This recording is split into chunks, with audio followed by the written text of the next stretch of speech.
fans, we are here to do another movie review. Yes. And this one, Civil War. Ooh, oh, serious subject. Serious subject. A subject that could tear us apart. I don't know. Oh. Maybe this movie review. Brother on brother? Maybe this movie review is going to tear us apart, Dave. Oh, uh-oh. I don't know. All right. Well, say it ain't so, Joe. If you're stopping in for the first time, thank you very much. We are the Cult Lords. We do movie reviews and trailer reactions. We usually try to get movie reviews out every Monday, unless it's tax day. Yes. Because we're too busy doing taxes over the weekend. We didn't get a chance to edit, but we'll get one out for taxes. you. Yes. If only we had a government that didn't need taxes. Yeah, I know. I tell you what, let's revolt. Let's rebel. The revolution is here, and it shall be televised on YouTube on the Cult Lords channel. All right. Make sure to hit subscribe if you are not a subscriber. We really need you as a subscriber. We'll give you good content. Just subscribe. If you wave your flag at the subscribe button, it'll automatically show up in your feeds every week. And then hit the like button. We need to get double-digit likes. And then tell us down in the comments what you thought of Civil War. Did you like the movie? Did you not like the movie? Did you feel how Dane and I felt? Love to know how you felt. So make sure to do that. All right. So Dane, one thing that we like to do on the Cult Lords channel is we like to have a cocktail when we do a movie review. Yes. What are we drinking? Well, we're doing Rebel. But this is a very special edition of Rebel. We have that local Binny's in the Chicagoland region. It's like the graham cracker of liquor stores, right? Graham cracker comics is everywhere. This is cast strength. However, I have never seen 126 proof before. Wow. 63% alcohol. Yeah. So this is straight from the teat of the whiskey barrel. Okay. No, but it's a special edition that it says specifically picked for Benny's. And picked it. Single barrel, fully wheated, so it's supposed to be remarkably smooth. But it just felt like, we needed something over the top. So we're doing this. Pour me some there. Rebel? Yes. Please. Please. All right. Ooh, it even looks thick. I have not tried this either, so I'm very interested to know what this tastes like. It's going to be, I'm assuming, super burning at first. Like it needs ice. Oh, wow. This burns. I haven't even tried it This yet. burns. You've got ice in your... I've got ice in my... You're scaring me now. Try that. This burns, baby. This is full of the burn, man. Dang. Hold on. I need a fire extinguisher. Where is it? This is a harsh bourbon, man. This is a 3-alarm fire.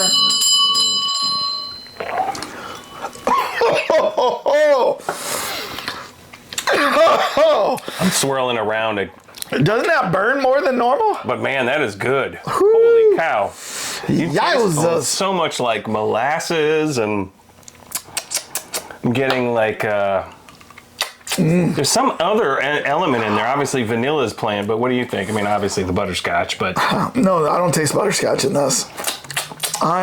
This is it's a thick beverage. It is See thick. How dark that is. It is harsh. It is not smooth, like some other bourbons that we've had. So, well, not the Japanese stuff. But I mean, good. hey, it's good. This is higher proof, higher alcohol. Yeah. I've never had 63 proof before. I mean, you're getting into, I don't know, what's isn't Everclear like 100 proof? I don't know. Or, 100%? Yeah. This is 126 proof. Whew. So. All right. Well. That's the kind of movie we're watching. Let us know in the comments what you're drinking right now as you watch this review. I'd like to hear that. If you got any recommendations on some special beverage you found, let us know, man. We'll even have we'll showcase it in our next episode. Maybe. All right. So now that we have our drink on, let's talk about the movie. Now, if you have not seen Civil War yet, and you don't want to know what happens, I've got a warning for you. Spoiler alert! Spoiler alert. Yes. We are going to go into heavy spoilers, talking about what happened in the movie, discussing it. And if you don't want that ruined for you, hit pause, go watch Civil War, It's in the theater. It's in the Only theaters theater. right now. And then come back and then watch this review with us and play along with us. Maybe you can make it a drink. We'd love to hear your feedback. I mean, if you guys loved it, hated it, what you thought. I mean, it's definitely a thinker. All right. Well, Dane. Yes. Before we give our Cult Lords ratings, The most important industry standard ratings. the industry setting standard for ratings, we want to know what the general population thought about this. So we go to the Rotten Tomato scores. Now, what do you think the critics have given this? Based on I thought how well the screenplay was done, just from a purely that standpoint, and I'm going to go high on them. I'm going to say an 89. 89. And what do you think the general audience thought I'm of this? thinking there's going to be a flop there. I'm going to go 82 for the general audience. So 89 and 82. So, And I have not looked at these. so the critics you think are a little bit higher Yes, I than think the it's- audience. Okay. Critics are going to be higher in this. As of this moment, Dane, How right am I? the critics did give it an 82%. Ooh, okay. So you were at 89, saying 89, then Yeah. 82. And you were correct. The audience was a little bit lower at 77%. So 82 and 77%. Okay. And that's brand new. I mean, we should state the movie just came out last weekend. We got to see it on Friday at the Dolby Atmos, which is the second day it came out. Yeah. It was an interesting thing, I mean, because the audience was coming varied. Did you notice that? I mean, it was not just like sci-fi geeks, fantasy geeks like us. No, there was crazy people. Yes. And we'll talk about that in a second. I saw kids, I saw multiple seniors. seniors, I saw young people, I saw people of all races. Right. So saw those from India there. Yeah. I saw, I don't know, I guess, people in camo, people in non-camo, people in camo. There was definitely a swath of the populace in there. I mean, and it was, we saw an afternoon show, so it wasn't like the evening crowd, but still, I thought that was interesting. Yeah, it was very interesting. So 82%, 77. All right. Let's hear what the Cult Lords ratings are. Yes. Delivered to us straight from our accounting firm, Deloitte and Douche. Yep. Yes. They had to... They've been cooking the books for us on tax day for years now. That's right. Now they're handling our Cult Lords ratings. We submit them. They audit them. What's our most egregious expense? Yes. I'd say all these whiskeys we are I wish. expensing. Yeah. I wish they were expense. All right. Yes. Well, are you ready to get these scores Down going? and dirty. All right. On the count of 3. 1, 2, 3. Ambition can kill. 9.5. Uncivil storyline, 7.1. Ooh, so Well, looks like we got a critic and know a fan. So you know what? Okay. Well, let's get rid of these, then I'll tell you. On the count of 3. 1, 2, 3. So, that you gave it that high of a score. Really? Because we see the movie together, but we've learned when we see a movie together that we review, we don't talk about the movie when we walk out at all. Like, we walked out of the theater and we were talking about a crazy guy in there, then we were talking about some other stuff, and I showed like no reaction. Are you surprised I gave it so low? I am surprised. So, see, I'm surprised you gave it high, because I kind of thought when we walked out, I was like, oh. And I was so tempted. I was like, oh, you're going to take your parents to see this? Or your dad or whatever? I was like, so tempted to ask. And I'm like, I walked out thinking, that's breaking the seal, the cardinal rule. I know. Yeah, we don't Can't talk about the about movie it. at all. We don't learn what we thought about it until this moment. So I thought it kind of sucked. And when I walked out, I thought, oh, Dane thinks it sucked too. Dane thinks it sucked. So when I saw in your 9s, I was like, whoa. Yeah. So I know 7's pretty harsh too. 7.1? 7.1, yeah. Wow, man, you're dipping into the... I almost went into the 6s. Yeah. But there was some redeeming qualities, I guess you could say. And what's funny is I was talking to Epic Life, one of our viewers, this weekend, and I said, oh yeah, we're getting ready to do the Civil War. And he goes, oh, I'm thinking about going to see that. And I was like, don't waste your time. It's horrible. It's blah, blah, blah. He gets back and he goes, I have to absolutely disagree with you, JR. Yes! I really like this. Yes! Yes! Yes! Oh, yes! And I'm Yes! like, what? But I was like, tell me why you like this movie. But you know what? He watched this movie through a different lens than I did. Well, I must have been wearing the same glasses. Yes. So tell me, Dane, what did you like about this movie just right off the bat? Well, I mean, to your point about expectations, I mean, I think if you came in there thinking this is going to be a full-on, Civil War, Red Dawn enactment, Wolverines! and everything, I think that's where people's expectations were definitely thrown against the thing. But what I thought was interesting is they took a different angle on it. I mean, they took a different angle, the one I was not expecting. Yes. So I agree with that. Photojournalists trying to, you were thrown into the war. Yeah. You didn't know what was going to... Actually, and that was the weird thing is, I mean, I feel like I had to go see the movie again because there were so many minute details that you might not... I couldn't remember. Like, for instance, when at the beginning with the water shortages and the people fighting, and then a woman runs up with their flag and then bombs everybody and says, for the something or another. Yeah. And it's like, I didn't know but it's an American flag. It's an American flag, which would be the Eastern forces, right? Because the Western forces had two stars. Well, it's the president's government, right? In this the Eastern case. forces. Yes, I right? guess they didn't. They didn't call them the Eastern forces. I think they call them the White House forces, didn't they, or I don't something know. like that? No, they still called it the United States of America. Yes, you're right. Technically, that was the United States in the governmental standpoint, and then you had the Western forces, which is California and Texas. Forming a giant thing, and then this is another thing. Did you know Florida formed its own? Yeah, the Florida Alliance, and I think they were sympathetic to California and Texas because at the very beginning, the president talks about crushing the Florida Alliance. Okay. So if he's fighting the Florida Alliance and he's fighting the Western forces, Florida must have been sympathetic, but they weren't part of fighting the Western forces. Yeah. They were their own, like, we're standing alone. Yeah. But that kind of level of detail, there was so many little minor things like that where, like, I had to really think, like, well, where was Florida in this? Because they made a mention of it. I know, but I couldn't. But anyway, so you clarified that. But I just thought they did such a subtle, beautiful job of, like, throwing things in there that, weren't blatantly, like, I mean, let's just say it. There was no Republicans. There was no Trumps. There was no Bidens. There was no Democrats. No, it was just like they take no sides in this. Right.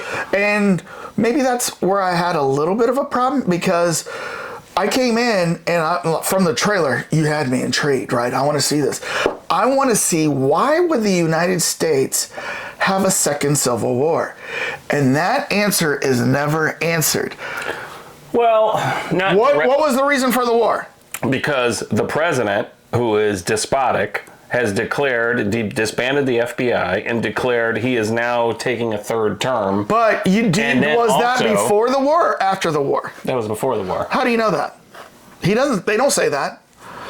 If you're at war, he's taking a third term. But see, if you're in wartime, that's where you would act. You would maybe do that. If you're suddenly at war with the West, that's where you say, "Hey, look, we're in wartime. We can't have elections right now." You know what I mean? No, it's pre. No, I don't think that they make that clear. They left it open, but explain this to me if it was not clear, because I thought later you saw this. Why were the Western forces blatantly killing anybody from the White House? Zero mercy. Oh, there was. I mean, it was like even killing like women stepping out of limos. Yeah, I mean, it was like zero mercy. Oh, that meant that presidential group. Like I said, we're not declaring Republican. That and this, by the way, takes place in the future slightly. By the way, so we should say that. Although I was trying to figure out what was futuristic about this, there was very subtle. But I mean, they didn't. Something must have happened that the Western forces are like, we have to completely eliminate. You just said it, Dane. Yeah. Something must have happened. Yes, right. We don't ever freaking know. Well, except he disbanded the FBI. That was declared, and he went for a third term. I still think that was post-war, man. No. I think that was post-war. Well, but again, this is why I think you have to see the movie again. Because like I said, I felt like there was too many things going on. Right. I couldn't keep up with like all the detail. Right. And you know what? I don't even know, can a president alone disband the FBI? I think I think the president would have to have congressional help. Well, again, that's the part they're living out a lot of parts. I mean, you don't know, to your point, like, is this a president that had majority rule in both Senate and Congress? This is the huge problem I had with this movie. Is I want to know. I mean, for me, I went to see a movie to wonder, why would the United States have a second civil war? And that was never answered for me. Never answered for me why this even got started. Right. And so what they do is they start the movie into the war, and I guess the good or the bad is that these photojournalists and these reporters, they're not taking sides of either side of the Western forces or the United States. I mean, like, oh my God, like, why didn't I just tell him not to shoot them? They're probably gonna kill them anyway. How do you know? He doesn't know, but that's besides the point. Once you start asking yourself those questions, you can't stop. So we don't ask. We record so other people ask. You want to be a journalist? That's the job. Hey, Lee. What? Back off. They just want to simply document what's going on in the war, right? And which is what journalism should be. And that's how it began. Yeah. And to be honest with you, that's how journalism to me should be. Oh, yeah. I don't think journalism like that is that today. I think journalists take sides easily, and you can always see the sides journalists take, either the left or the right, right? And like, I never feel like I'm getting non-opinionated news. But I used to feel that way. I used to feel that way in the 70s, the 80s, the 90s, right? And then it started kind of changing in the 2000s. Yeah, I don't know. Yeah. I mean, yeah. In this particular movie, though, they started out not having an opinion, and then the very last thing he said to the president declared what the opinion was. Yeah. Yeah, well, because he basically said, I need a quote. Right. And that was the MC, that was the objective of them. They needed an interview. So who was the MC? Who was the main character in this? I'm just curious. Would you say it was Kirsten Dunst? Yeah, it's Kirsten Dunst. Okay. Because she makes the decision she wants to go and interview the president. That's so the objective. I agree that it started off as Kirsten Dunst, but I feel like it kind of maybe through quasi transitioned to the other girl a little bit. Jessie. Right. And she was Lee, and then Jessie was the young girl that we brought in. Yeah, I mean, Jessie was definitely the one that caused the most disruption, I guess, in a lot of ways, because she hoodwinked her way into joining the group. She's a nude photojournalist. She knows about Lee, and then it's like, basically it's her hero. Right. You know how it is. Don't ever meet your heroes. Right. And it is like, hey, and then via a drunken stupor has somehow hoodwinked, what's his name, Wagner? Yeah. I think is the second guy. Joel. Into, okay, you guys, you're going to get to come with us, and along with Sammy, the other New York Times reporter, we're going to Washington, D.C. We're going to interview the president before he basically... The Western forces get there. Take there. Yeah, That's what take them down. So they're going to take a roundabout route all the way there. So... Yeah, and you know what? My parents were asking me later on, like they were asking about the movie, and I was telling them about it, and I told them how the Western forces were moving across, and they got all the military and armed forces and stuff, and they're like, well, how does the Western forces have all the armed forces? And I said, I mean, that's what they showed, but I would assume bases on the East Coast were, there for the United States, right? And fighting the Western forces. I'm guessing, because at the very beginning of the movie, the president gets up there to make an address, and he talks about how their army had some crushing, wins over both the Western forces and the Florida Alliance, remember? And he was very positive that this war is going to come to an end, you know what I mean? Presuming he wasn't lying. Well, let's say even if he was lying, I mean, to even be involved in that, he's got to have forces too. Right. Well, I agree. He had forces. I mean, there was 19 states that had succeeded. Yeah. And I'm assuming that was made up the Western forces. Yeah. So, but I mean, I was kind of reading into that whole Nick Offerman thing as the president, as more of a just trying to, make everyone put a positive spin on everything. I don't know, but they didn't. That's the problem is that they didn't. With all of your enough. assertions here, it's all assertions. There's nothing specific that says. That's the beauty of the movie. Right. You have And to so fill in the I went pieces. in wanting some specifics. Did you notice who killed the president in the end? Specifically, who the soldier was? No. It was an African American woman. Oh yeah. Did you notice when they were doing the sniper and they said killing? When they Wait. So did that an African American was? What about that? Well, there's symbolism there. Okay. As in the African, because you notice they really tried to not play race up. Right. I mean, because there was race on both sides. Other than, remember the New York Times reporter, he's an African American man, he's the one who goes and kills Jesse Plemons and the other guy in the car. So, but I didn't remember look at when the any of this as snipers racial. were out there and the guy was there and he had like the bright orange hair, Yeah. like colored hair, and he had an earring. Yeah. We're implying that was an LGBT character. Are you WF? Who's giving you orders? No one's giving us orders, man. Someone's trying to kill us. We are trying to kill them. You don't know what side they're fighting for.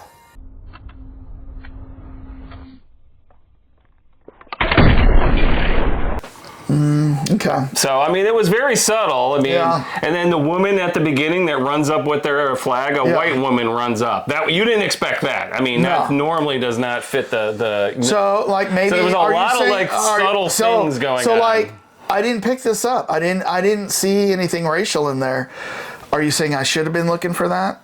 I mean, did I miss stuff about that were subtle? I'm just saying is that I'm not saying it was blatant because they didn't say it was blatant. I'm just saying it's pretty interesting to have the final group of the Western forces being led by an African American woman, right? And then there was like a Spanish sergeant looking kind of guy. Although I think he called him when they were going through the White House. Weren't there people of color defending the president too? I don't know if they showed that. I don't remember if there was or not. Or like when they were having shootouts. But blatantly, when they showed the shootouts and the person was down, it was always a white guy.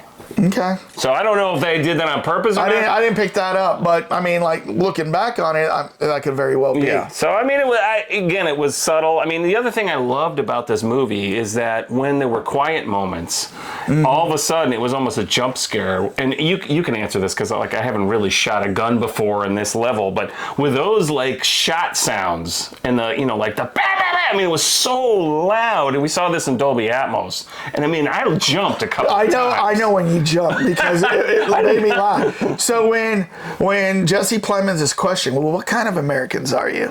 There's some kind of misunderstanding here. What? Well, you're American. Okay? Okay. What kind of American are you? You don't know?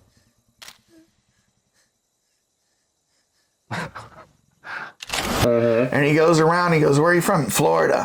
Where are you from? Missouri, Colorado. And he gets to the one guy and he goes, where are you from? The guy's like freaking out and he's like, can you talk? Can you talk? And he goes, finally, where are you from? And he goes, Hong Kong. Bam! Yeah. I mean, like, he couldn't get Hong Kong out of his mouth fast enough. And that guy just, bam! And you so jump. loud. Yes, you jump. It was loud in Dolby Atmos. I mean, and I really started played laughing that up. because you literally jumped out of your seat. And so, but yeah, is a gun loud? Yeah. I mean, but I thought in this movie, but that's my question. Right. Do they normally keep the sound down, or did you think this was If you're not expecting a gunshot and a gunshot is around you, you jump. Because I've been to the gun range many times. And like I've had it where like the man next to me, I'm thinking he's just like reloading, he's not shooting, and I'm doing something and I'm talking to somebody and then bam, he shoots and I like jump, because he's like right next to me shooting a gun, you know what I mean? Right. So yeah. I mean, so the battle scenes, I thought, did you think the battle scenes were realistic? Yeah. They were really realistic. I thought they amped it up. I thought that one point where, well, first of all, like, what was it? Here's something I did find interesting in this movie, is during the Vietnam War, the press had like unstoppable authorization to go around with the troops and film everything possible. I don't know if you know this. And so they filmed everything. And then on the nightly news with Walter Cronkite, every night Americans saw the horror of war. Right. They saw young men dying. They saw Vietnamese villages being burned because the press had, unstoppable access. After that, when the American soldiers came home and people were yelling out baby killers and treating the troops horribly, right, who were just following orders, the government said no more access like that to journalists during wartime. So from every point on, from Panama to Iraq to Afghanistan to anything like that, coverage of those wars has been hand-selected and filtered by the government, right? Whereas in this, maybe because it was a civil war, nothing was being filtered.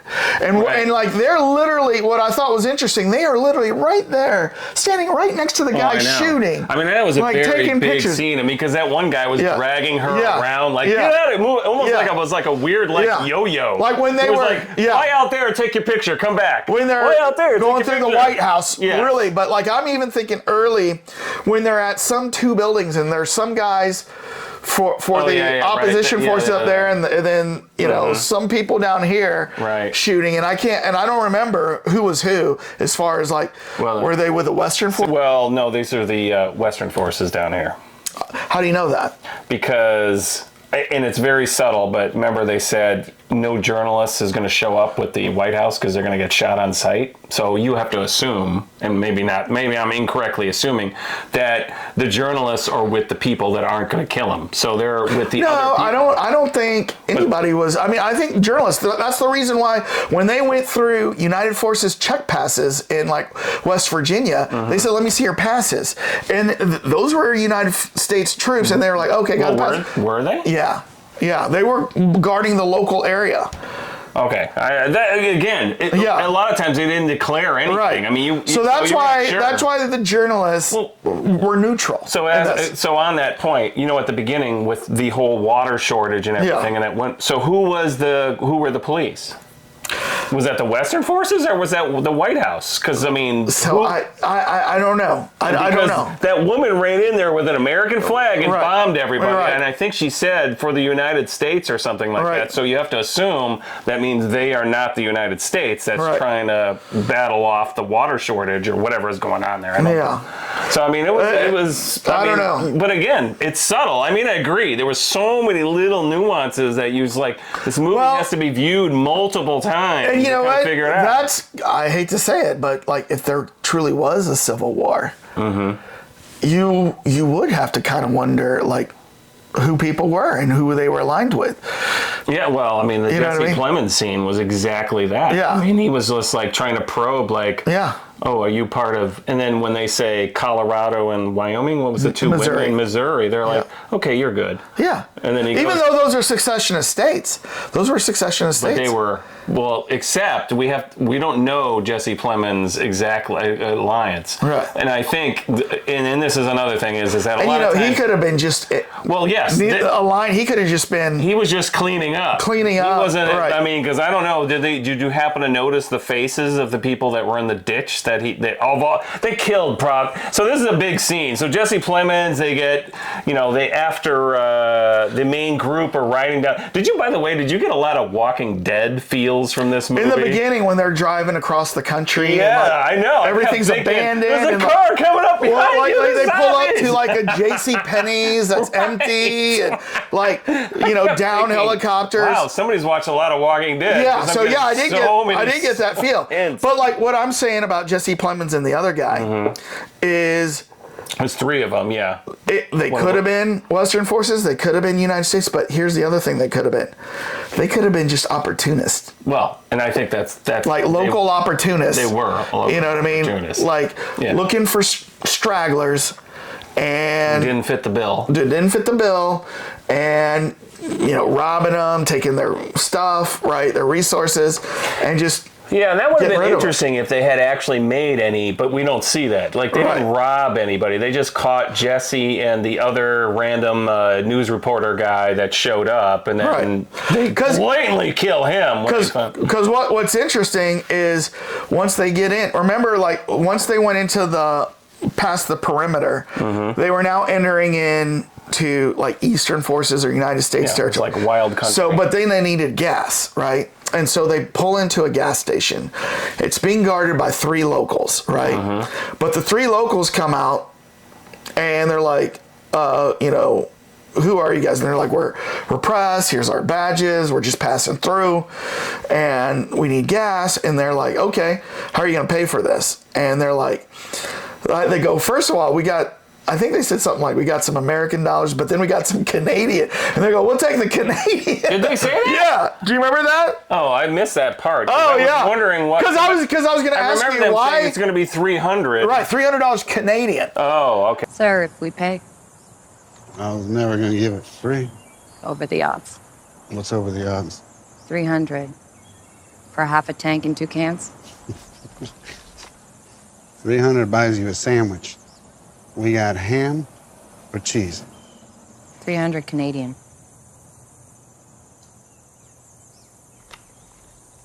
Okay. Yeah, And so I'm like, oh my gosh, like, has American currency gone so worthless that people are taking, like, a stable country's currency like Canada? That's somewhat of a hint there is that those guys think the American government is going to get toppled, and those dollars are only guaranteed by the American government. Right. So they said, yeah, we'll take the 300 Canadian. Oh, okay. I missed that subtleness there. Yeah. But, so they take the money, they get their gas, but then she sees. Is that where you're going with this? she sees, like, you know, some guys, you know, hanging in a car wash on the side there. And then the one guy says, well, they're looters.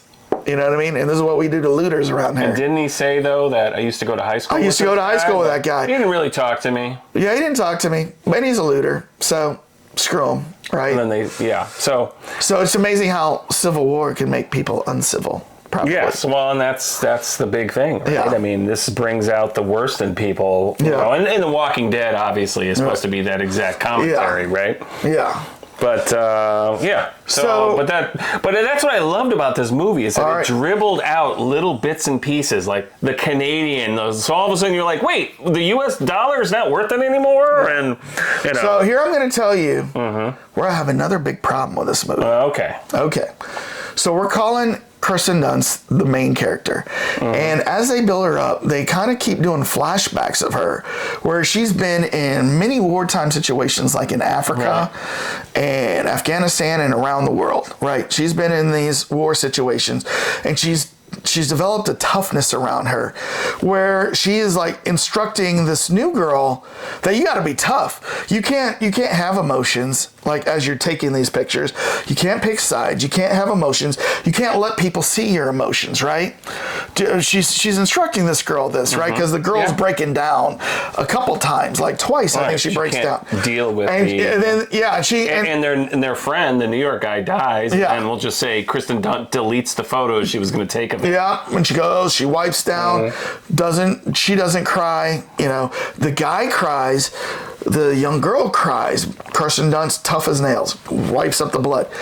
But when they get to the White House, for some reason, Kirsten Dunst has a breakdown that I think is so uncharacteristic of her character. I think they kind of betray the character that they were building to have her have this breakdown while they're at the gates of the White House.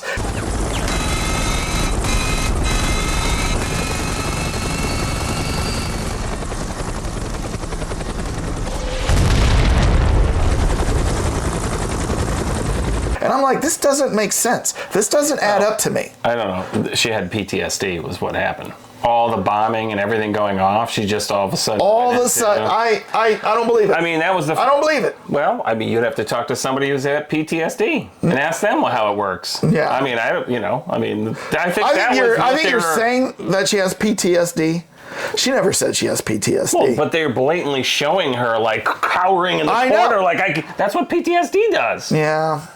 Well, I'm talk not to buying it. somebody. I'm not buying You that. talk to us. I mean, I don't know any soldiers, but what I've read with PTSD, you act like normal, and all of a sudden, one giant like bomb will go off, and suddenly you're like, "Oh my god," you know? Because I still don't buy it. I think that was weak. And I think what they did in that particular scene was they really illustrated how much bombing was going on in the Washington D.C. area. Yeah. I mean, I agree. It took her out of the picture as a main character, but then I think at this point you got her, Wagner, all of them were traveling together in the car, and when they get there, you got Wagner basically Joel. Yeah. Sorry, I'm saying the actor's name. He's like helping Jesse out a lot. Get over here! They're like watching over her because basically Crimson's done has, to your point, has checked almost out. Can't even get up anymore. Yeah. So like frightened. That just bothered me because I'm like, that does not seem like her character. But anyways. Well, up to that point, there wasn't any major war scenes. Yeah. So maybe, and so. But she's talking about how you need to toughen yourself to the girl. She's giving her lessons, and then the moment they get there, she freaks out. It just didn't. I didn't buy that storyline, and I just thought it was weak, and so just didn't like it. So, and then. Nick Offerman, I think, was so underused in this. He's on for a few minutes in the beginning. Some are calling it already. We are closer than we have ever been to victory. Some are already calling it the greatest victory in the history of military campaigns.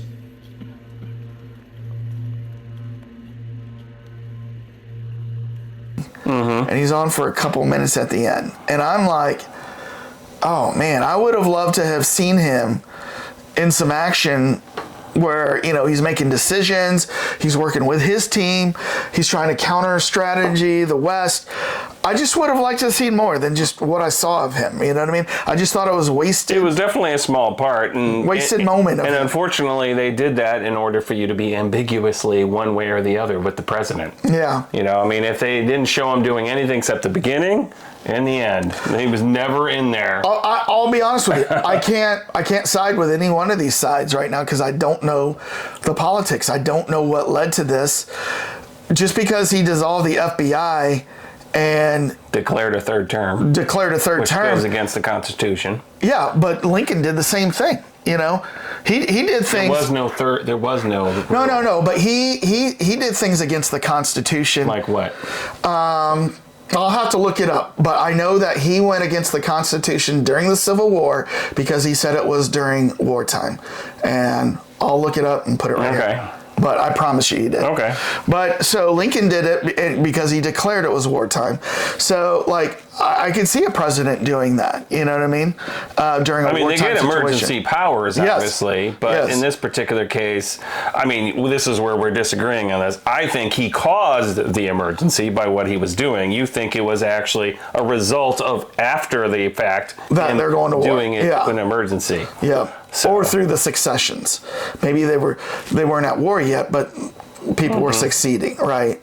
And we just don't know what that was about for. So. I took it as more the Western forces were reacting to him doing things incorrectly, and you're looking at it more, he was reacting to them succeeding. So you're looking for the Western forces to have some reason that they broke away, right? And he had to react to that, and then I see it the other way around. So, but yeah, that's the beauty of the movie, is you don't really have a blatantly obvious, angle on a lot of things. Right. So. So I'm thinking I remember some of the things, but we'll talk about what Lincoln did. But he did do unconstitutional things and declared because of war. So. So yeah, I don't know. I walked out disappointed. There was some interesting things. There was some. You did like the De La Soul, though, right? Yeah, I did. When they were playing De La Soul, during one of the I liked it. Yeah, they're playing De La Soul. It was very weird because they were playing a really joyful song during this giant battle going on. Giant gun battle.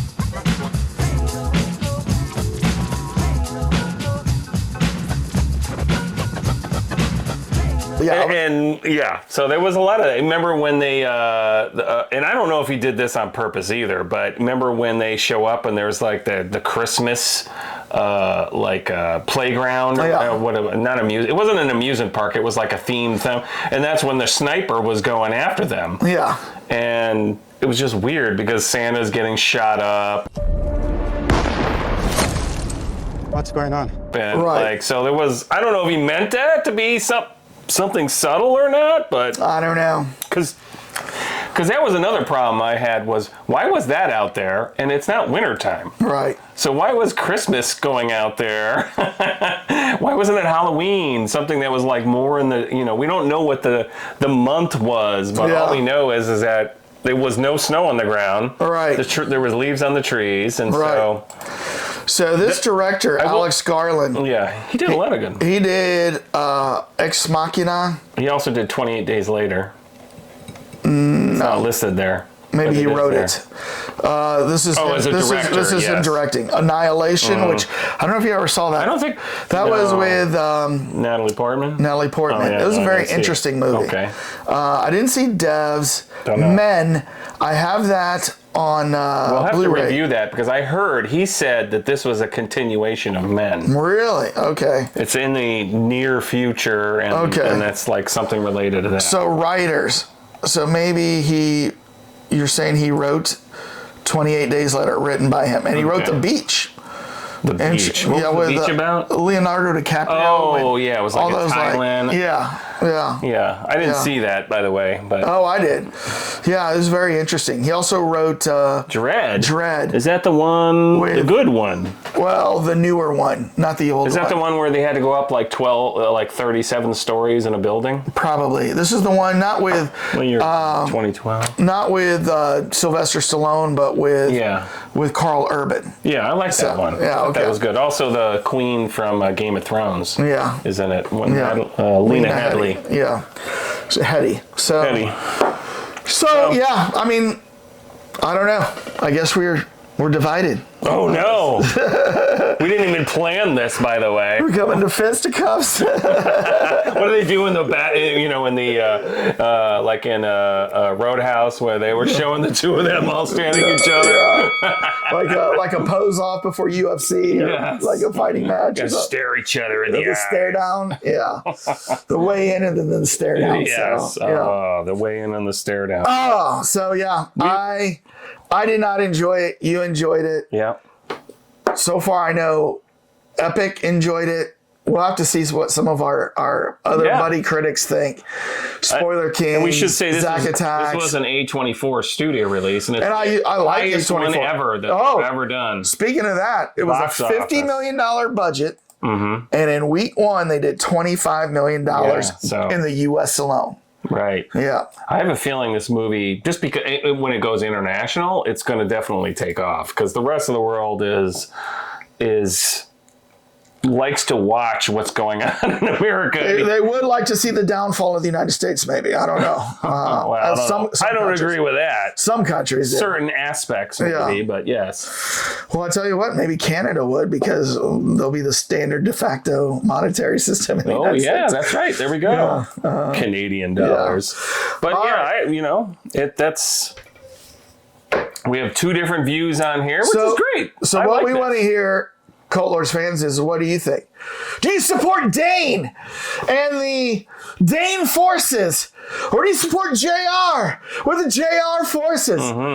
Did you like it or did you not like it? Let us know down in the comments right after you hit subscribe and like. Yes. And Dane, how do you want to... We always have themes around here. You can see a lot of different things. Jesse Plemons, by the way, was in Jungle Cruise. But the one that I'm going to end on is Bob Ross. We all just need to get along and paint little butterflies in the sky and stuff. So everybody, peace out. I'd like to wish each and every one of you happy painting. God bless, and we'll see you soon.